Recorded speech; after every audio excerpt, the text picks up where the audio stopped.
Hello kids, I hope you will be fine.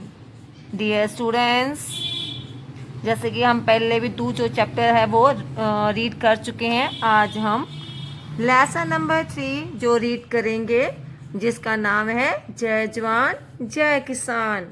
आपको पता है इसका राइटर कौन है? हाँ जी, इसका राइटर है कंचन जैन। जय जवान जय किसान का मीनिंग क्या है, पता है आपको? नहीं, तो ये एक नारा है। ये हमें किसने दिया है? ये हमें दिया है भारत के दूसरे प्रधानमंत्री लाल बहादुर शास्त्री जी ने। इन्होंने देश के रक्षक, भारतीय जवान और देश के अन्नदाता किसानों को सम्मान, इज्जत देने के लिए जय नारा हमें दिया है। चलिए तो हम आज लेसन नंबर 3 वो रीड करते हैं। जो पेंसिल है वो लीजिए और जो टफ वर्ड मीनिंग है वो राइट करते जाइए। तो चलो हम रीड करते हैं लेसन नंबर 3 जय जवान जय किसान, पेज नंबर 21। बच्चों, क्या आपने कभी इस नारे को सुना था, जहाँ पढ़ा था? जय नारा हमें श्री लाल बहादुर शास्त्री जी ने दिया है, जो भारत के दूसरे यानी कि सेकंड प्राइम मिनिस्टर प्रधानमंत्री थे।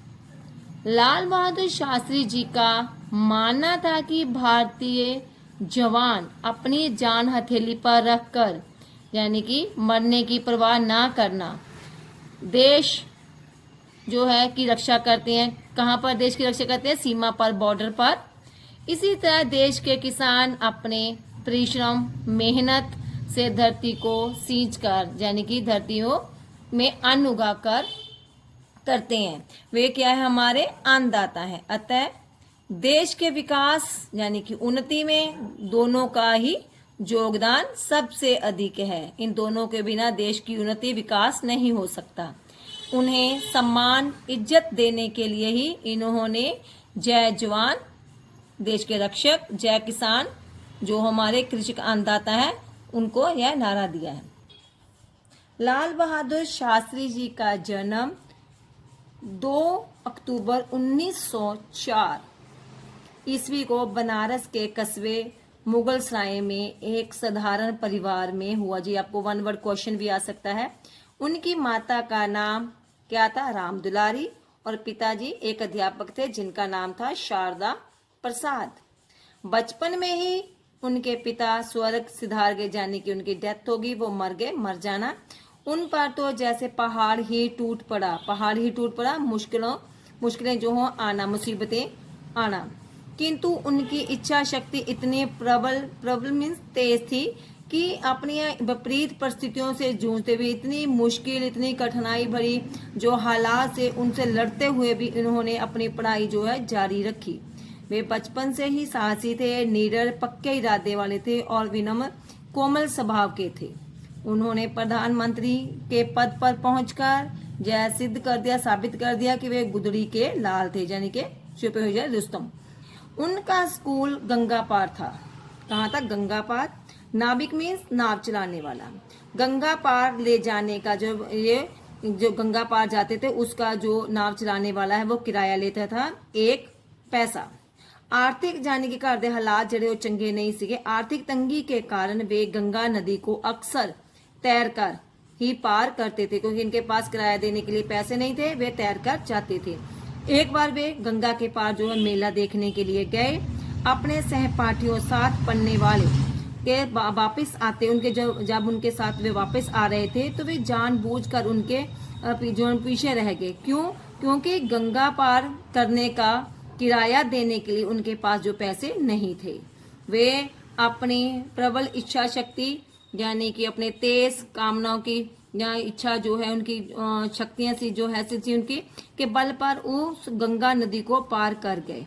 अपने उनकी शक्ति से भी वो गंगा नदियां पार कर गए, जिसका पार जाने की किनारा कितना सी लगभग आधा मील चौड़ा था। और हालांकि उनके मित्र उनका किराया देने के लिए आग्रह यानी कि अनुरोध भी करते रहे, परंतु वे विनम्रता से किया, सॉफ्टली यानी कि कोमलता से मना कर देते। उन्होंने किसी भी साथी से उधार मांगना अपने गौरव यानी कि बड़प्पन के विरुद्ध समझा। बचपन के ऐसे संस्कार में ही बड़े होते उनके जीवन के सिद्धांत यानी कि उनके जो नियम बन गए, जीवन भर वे अपने उन्हीं नियमों पर वे जो सिद्धांतों पर वे स्थिर रहे, अड़े रहे। 17 वर्ष की आयु तक पहुंचते पहुंचते वे देशभक्ति के रंग में रंग चुके थे। सन 1921 में जब असहयोग आंदोलन हुआ तो देश की पुकार ने उन्हें अपनी पढ़ाई छोड़ने पर मजबूर कर दिया।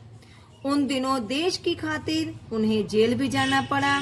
निज अपने हित भले का अपनी जो भलाई है बलिदान कर वह अपना भला सोचने की बजाय उन्होंने देश के भले के लिए हमेशा तैयार रहना शास्त्री जी के जीवन का एकमात्र लक्ष्य उद्देश्य जो है वो बन रहा।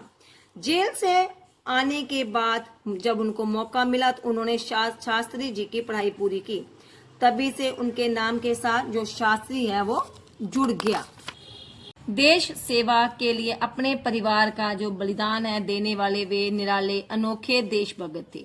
एक बार नैनी कारावास यानी कि जो जेल है उसके दौरान उन्होंने अपनी पुत्री के सख्त बीमार होने का जो है समाचार मिला तो उनकी जो पत्नियां मित्र जेल से पैरोल पर रिहा यानी कि कुछ दिनों के लिए रिहा होकर पुत्री की देखभाल करने की गुहार लगाई। परंतु उस में जो अंग्रेजों की सरकार थी, अंग्रेजी सरकार ने उन्होंने लिखित शर्त दे उत्ते रिहा करने के लिए तैयार हो गए कि वो किसी भी राजनीतिक ਜਿਹੜੇ ਅੰਦੋਲਨ ਕਾਰਵਾਈਆਂ जो भाग किसी भी अंदोलन ਦੇ ਵਿੱਚੋਂ हिस्सा ना ਲੈਣ कि परंतु उस समय अंग्रेजी सरकार किसी भी राजनीतिक अंदोलन में भाग ना लेने की लिखित शर्त पर ही उन्होंने जो छड्डਣ ਲਈ ਤਿਆਰ ਸੀਗੀ। ਆਪਣੇ ਨਿਯਮ ਦੇ ਸਿਧਾਂਤਾਂ ਦੇ ਮਤਵਾਲੇ ਨੂੰ ਜੋ ਸੀ ਮਨਜ਼ੂਰ ਨਹੀਂ ਸੀਗਾ।